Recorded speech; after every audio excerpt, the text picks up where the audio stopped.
তারেক রহমান প্রথমেই রাজশাহী যাবেন এবং এই সফরকে ঘিরে সেখানে উচ্ছ্বসিত নেতাকর্মীরা এবং এই বিষয়ের প্রস্তুতি নিয়ে আরও বিস্তারিত জানতে আমরা আমাদের সহকর্মী রাশিদুল হক রুশোর সাথে যুক্ত হচ্ছে। রুশো, সমাবেশ স্থলে সার্বিক আয়োজন, নিরাপত্তা ব্যবস্থা কেমন দেখছেন? ঢাকা থেকে কিছুক্ষণ আগে আমরা আমাদের সহকর্মীর মাধ্যমে খবর পেয়েছি সেখানে প্রস্তুতি চলছে। আপনাদের এখানে কেমন প্রস্তুতি এবং নিরাপত্তা ব্যবস্থা কেমন দেখছেন এই মুহূর্ত পর্যন্ত? অবস্থা আসলে যেমনটি আসলে নেওয়া দরকার সমস্ত প্রস্তুতি আসলে সম্পন্ন হয়েছে। আমরা দেখেছি গতকাল থেকে যে তারেক রহমান যে স্টেজে বক্তব্য দিবেন সেই স্টেজটি আসলে চারিপাশ বাঁশ দিয়ে ঘেরা আছে এবং আইন শৃঙ্খলা বাহিনীর সদস্যরা সেখানে রয়েছে। গতকাল আমরা দেখেছি যে র্যাবের ডগ স্কোয়াডের মাধ্যমে কিন্তু যে নিরাপত্তা সেটি নিশ্চিত করা হয়েছে। এখন আসলে মূলত শুধুমাত্র অপেক্ষা, এই অপেক্ষার পালাটি আসলে কখন শেষ হয় সেটি মূলত আসলে যারা এখানে নেতাকর্মীরা আছেন তারা আসলে বলছেন।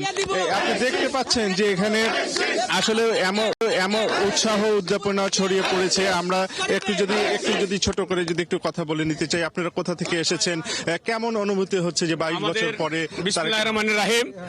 আমাদের 23 বছর পরে আমাদের রাজশাহীতে আমাদের প্রাণের নেতা, আমাদের কাঙ্ক্ষিত নেতা তারেক রহমান আমাদের রাজশাহীতে আসছে। এই জন্য আমরা গোটা রাজশাহীবাসী উদ্বিগ্ন আছি। আমরা ইনশাল্লাহ আমরা তারেক রহমান, আমরা আমাদের যে প্রাণের নেতা তার আমাদের তারেক রহমানকে আমরা জীবনের মতন, জীবনের চাইতে হয়তো অনেক ভালোবাসি।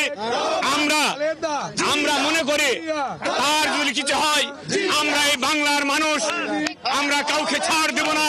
সবাই আসলে নিজেদের অনুভূতি ব্যক্ত করছেন। আমরা আরো একজনের সাথে একটু কথা বলে নিতে চাই।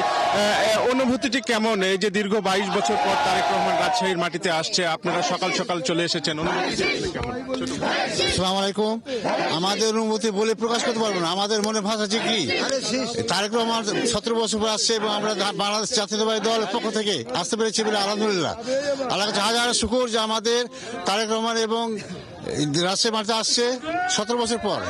এই জন্য আনন্দিত, আমাদের চাওয়া অনেক। আসসালামু আলাইকুম। জি, আসলে এক একজন তাদের এক এক রকম ভাবে অনুভূতি প্রকাশ করছেন।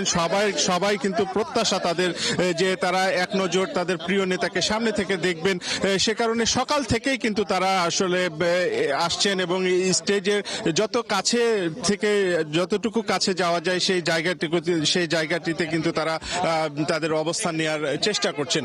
তো সব মিলে একটি উৎসব মুখর পরিবেশ কিন্তু হয়ে উঠছে এবং যেহেতু আমরা জানি যে 3টি জেলা থেকে মূলত নেতাকর্মীরা আসবেন, এই সমাবেশ একটি ঐতিহাসিক লোক সমাগম ঘটিয়ে একটি ঐতিহাসিক সমাবেশে রূপ দিতে চান বিএনপি নেতাকর্মীরা। ধন্যবাদ রাশিদুল হক রুশো, আপনি খবর রাখতে থাকুন। দর্শক, আমরা আমাদের সহকর্মী রাশিদুল হক রুশোর সাথে রাজশাহী থেকে যুক্ত ছিলাম। সেখানকার বিএনপি চেয়ারপারসনের তারেক রহমানের যে জনসভার যে প্রস্তুতি সে বিষয়ে জানছি।